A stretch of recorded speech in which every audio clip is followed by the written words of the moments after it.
Boa tarde, alunos do sexto ano. Como vocês estão, né? Tudo bem? Nossa aula revisando os conteúdos para a recuperação, tá bom? Vamos começar do tema 1, transformação física dos materiais.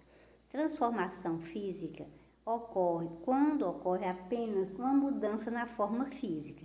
Observe aqui a madeira, os troncos de madeira. Observe aqui a madeira em pedaços menores. Ocorreu uma transformação física, né? Só mudou a forma. Você vê aqui a madeira em chama, a queima. A queima da madeira é uma transformação química, porque vai ocorrer a formação de uma nova substância. No caso, a chama, a fumaça, né?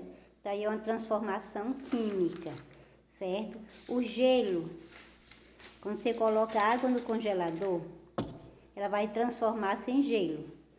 Então, o gelo, a mudança de estado físico, então é uma transformação física, só mudou a forma, né? Continuou sendo a água, certo? Então, é transformação física. Se você queima, risca o palitinho de fósforo, vai formar uma chama. Então, ali ocorreu uma transformação química, né? Se você pega o milho, vai fazer a pipoca, vai ocorrer o quê? Uma transformação química. Não vai mais voltar a ser o milho que era antes. Ocorreu a formação de uma nova substância. Então, é uma transformação química, certo? Muito bem. Então, revisa mais as transformações. Pode ser físicas e químicas. Física, quando ocorre só a mudança na forma física. Como a transformação, o gelo em água, a madeira, transformar a madeira em uma mesa, em uma cadeira, transformação física. Se você pega papel, queima, transformação química. Se você só amassa o papel, aí já ocorreu só a mudança na forma, é transformação física, certo? Entenderam? Agora vamos lá para as formas, para as propriedades dos materiais. As propriedades podem ser gerais e específicas. O nome já diz, gerais, que é comum a toda matéria, né? Massa, toda matéria tem massa, então é geral. Volume, toda matéria ocupa um volume, né? Ocupa um espaço, então chama-se volume. Inércia é a capacidade do corpo estar em repouso ou em movimento, então aí é geral, para toda matéria, entendeu? Então geral é a massa, a inércia, o volume, são as gerais, que é para toda matéria. E específica é aquela que é específica, que determina cada material. A densidade, né? Cada matéria tem a sua densidade, que é a relação entre a sua massa e o seu volume.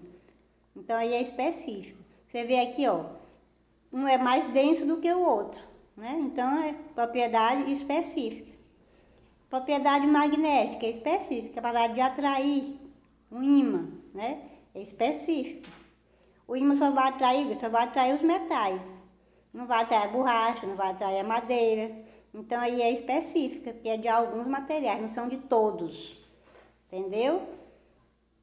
A temperatura de ebulição e difusão também é uma propriedade específica, porque ela determina qual a matéria.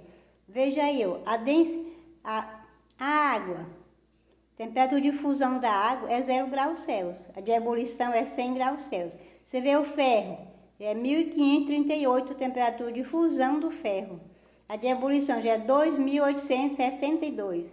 Você vê que cada material tem o seu ponto de fusão, tem seu ponto de ebulição. Por isso que é uma propriedade específica da matéria. O que é a solubilidade? É a capacidade de se dissolver na água. A água, você pega a água, um copo com água, coloca o açúcar. A água é o solvente, o açúcar é o soluto. Você vai mexer, vai dissolver, né? Então, aí é a solubilidade da água com açúcar. Água com óleo, você bota e já não dissolve. Você vê que tem solubilidades diferentes. Então, é uma propriedade específica, certo? A solubilidade. Então, vamos ver agora as misturas e separação de mistura. As misturas, quando você tem duas ou mais substâncias juntas, você tem uma mistura. Quando você tem apenas uma substância sozinha, ela é uma substância pura, né? Por exemplo, o oxigênio é uma substância pura, o nitrogênio é uma substância pura, o ouro é uma substância pura, o ferro é puro, o diamante é puro. As misturas podem ser homogêneas ou heterogêneas. Homogênea é quando você não consegue identificar quem são os seus componentes. Homogêneo, por exemplo, se eu tenho aqui a água e o açúcar, dissolveu. Eu consigo ver o açúcar depois dissolvido na água? Não. Então, é uma mistura homogênea. Pego a água e o sal, dissolvo na água. Consigo identificar o sal, né, na água? Não. Então, é uma mistura homogênea. Água mineral é uma mistura homogênea. Porque na água mineral, você vê aqui no rótulo, tem vários componentes na água mineral, né? Mas você não consegue identificá-lo. Então, a água mineral é uma mistura homogênea. Já o nosso sangue, o sangue, você não consegue ver a olho nu, mas ele não é homogêneo. Ele é uma mistura heterogênea. O leite também não é homogênea. É a mistura heterogênea. Então, são duas exceções. Você olha a olho nu e não consegue ver os seus componentes, mas é a mistura heterogênea, o sangue e o leite, certo? Já a água e o óleo não se mistura, então é uma mistura heterogênea. A água e a areia e o óleo é uma mistura heterogênea. E são 3 fases.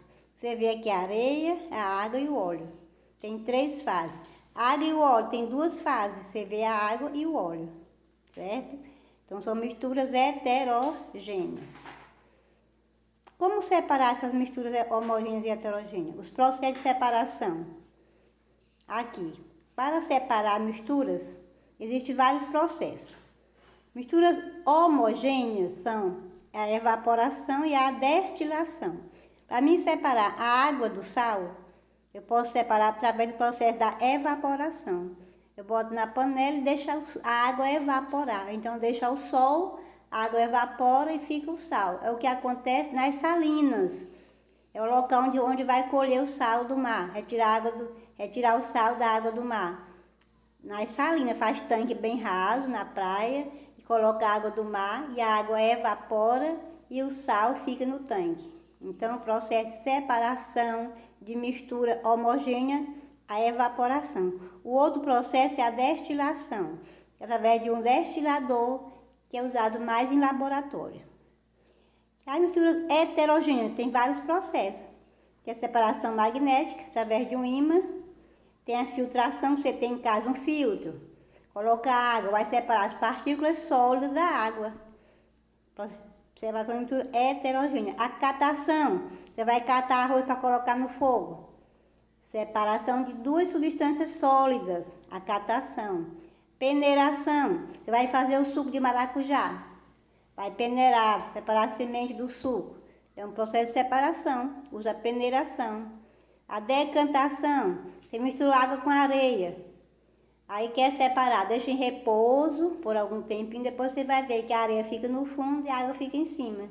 É um processo de decantação, certo? Você vê aqui, ó, vários processos que tem na sua cozinha, no seu dia a dia. A catando feijão, né? Ó, peneirando o suco, a peneiração, filtrando o café, né?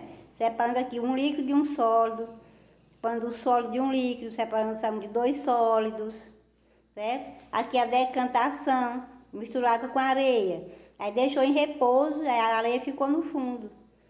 É a decantação. Aqui é o processo de decantação também, através do decantador, né? Funil de decantação, que também é o processo também de separação através da decantação, certo? E aqui é a separação magnética, através do ímã, né? E aqui é o destilador, separação entre 2 líquidos, certo? E nós vimos também, outra coisa que nós estudamos, foi os materiais no ambiente. Muito bem. Tipo de materiais, nós temos materiais naturais, que é encontrado na natureza, tem os materiais manufaturados, aquele que é feito pelo homem, que é transformado na indústria, né? São os materiais sintéticos, que é produzido pelo homem, podemos dizer como se fossem artificiais. O natural, a natureza, por exemplo, o tronco de madeira é natural. Quando você transforma aquele tronco de madeira em uma cadeira, aí já mudou de material natural para material natural manufaturado, que passou por um processo. Por exemplo, o granito. O granito é natural, é um material natural. Quando ele é transformado em uma pia, em uma bancada, é um natural manufaturado, certo?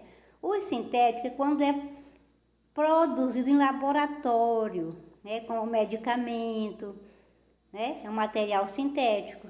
O plástico é um material sintético, certo? A borracha, né, são materiais sintéticos, que é feito em laboratório, certo? E nós temos mais, nós estudamos atividade humana, né, que pode causar impacto ao ambiente. Extração mineral, né, pode deixar o solo, agredir o solo, causa a poluição do solo, vai causar erosão. Agropecuária, uso de desmatamento, vai causar o quê?